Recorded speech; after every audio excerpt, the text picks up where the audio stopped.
안녕하세요. 개인 투자자분들의 멘토 프로페서 킹입니다. 5월 29일 기술적 분석이 좋은 모닝 브리핑 출발해 보도록 하겠습니다. 자, 일단 미국 시장은 이제 어떤 약보합권에서 좀 마무리가 되는 모습이고, 전반적으로 거래량이 떨어진 가운데 엔비디아 실적을 기다리고 있다. 아직까지 본 방송을 녹화하는 순간까지는 아직까지 나오지 않고 있고, 결국은 엔비디아의 실적 발표 이후에 방향성에 대해서 어떤 변곡이 만들어질 가능성이 높다라고 보고 있습니다.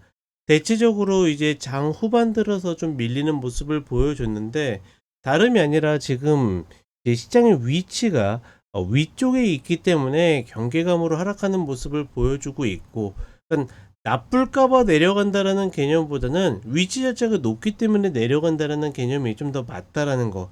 만약에 시장이 위치가 아래쪽에 있었다라고 그러면 기대감이 상승했을 가능성이 높다라고 보고 있습니다.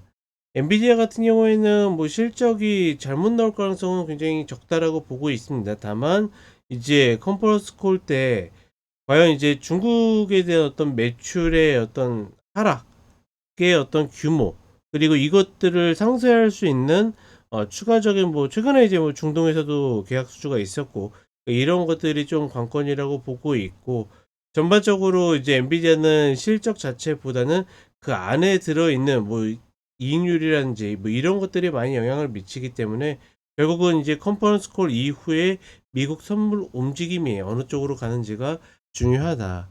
일단 5월 전체 흐름으로 봤을 때는 또다시 쌍봉 형태를 좀 만들고 있는데, 과연 이것이 마지막일지 아니면 다시 또 여기에서 박스를 만들지 좀 이따가 차트를 같이 확인해 보도록 하겠고, 이 외에는 이제 이번 주에도 이슈가 좀 소강된 상태인데, 지표적으로는 이제 1분기 GDP가 나옵니다. 별로 좋지 않을 것으로 예상이 되고 있는데, 어찌되거나 그런 흐름들이 어느 쪽으로 영향을 미치는지 엔비디아 실적과 함께 같이 살펴보면 되겠고, 한국 시장 같은 경우에는 여전히 지수적으로 양호한 모습을 보여주고 있습니다. 혹여나 외부 변수가 별로 좋지 않아서 하락한다 하더라도 다시 움직일 가능성이 높다라고 보고 있고, 이미 중장기적으로 우상향으로 돌아섰다라는 이야기는 드렸으니까 그 정도는 인지하고 계실 것 같고, 그 다음에 하나 이제 눈에 띄는 거는 2차전지가 이제 좀 반등하는 모습을 보여줬는데, 워낙 이제 밀렸을 때 하락폭들이 크기 때문에 웬만큼 올라와도 별로 티가 나지 않고 있죠.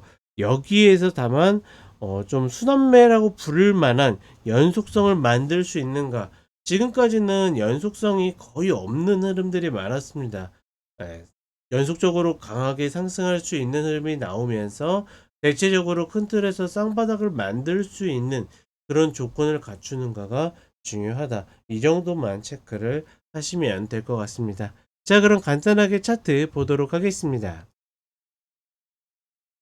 일단 근래 30분 흐름을 이렇게 보게 되면, 지난 이제 중국에 대한 관세를 낮춰서 유예한 이후에 올라온 이 자리를 계속 넘지 못했다가 이번에 하락을 했었죠. 그리고 나서 다시 그 자리까지 올라왔는데, 이 흐름이 일단은 쌍봉에 만들어질지가 엔비디아 실적 발표로 인해서 저 30분의 122평을 이탈하는지가 굉장히 중요하다. 이게 이탈하게 된다라 그러면 결국은 이번에 메우지 못했었던 갭자리 이 구간까지도 내려올 가능성이 높다라고 보고 있고, 다만 여전히 시장 자체가 악재보다는 호재에 굉장히 민감한 형태를 계속 보여주고 있기 때문에,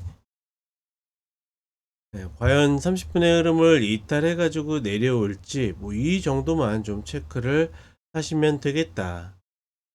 하나 눈에 띄는 거는 일단 다시 4.5 아래로 내려온 미 국채 금리가 넘어서지 못하고 있고, 지난 이제 국채 그 입찰 이후에 그다음 나오는 것들은 단기물이기 때문에, 단기물은 사실상 이제 수요도 많고 순환도 잘 되기 때문에 뭐 나름 이제 그렇게 잘못될 가능성이 좀 적거든요.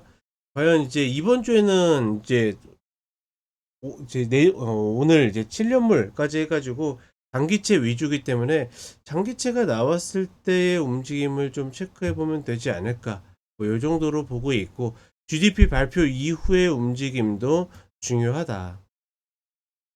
하나 재밌는 것이 엔비디아 이제 차트를 보게 되면 지금 이런 구간이거든요. 쌍봉 만들고서 지금 어깨들 이렇게 맞추고서 거의 데칼코마니처럼 움직이고 있기 때문에 과연 이런 부분들이 그쵸?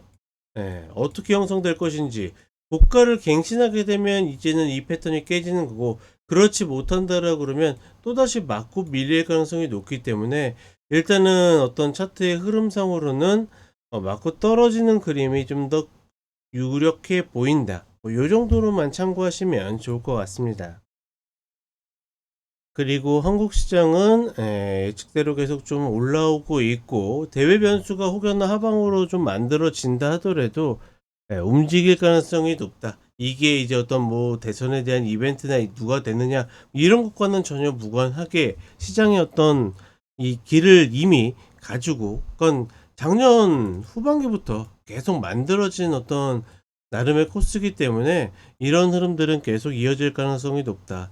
순환매가 돌지 않아서 신규를 혹은 현금 갖고 계신 분들이 좀 만만치 않았는데 이차전지가 순환매를 좀 갖게 된다라고 그러면 이쪽을 관심을 갖는 것도 그렇게 나쁜 흐름은 아니다 정도로만 인지를 하시면 좋을 것 같습니다. 자, 이렇게 이야기 드렸고 저는 쇼츠로 또 찾아뵙도록 하겠습니다.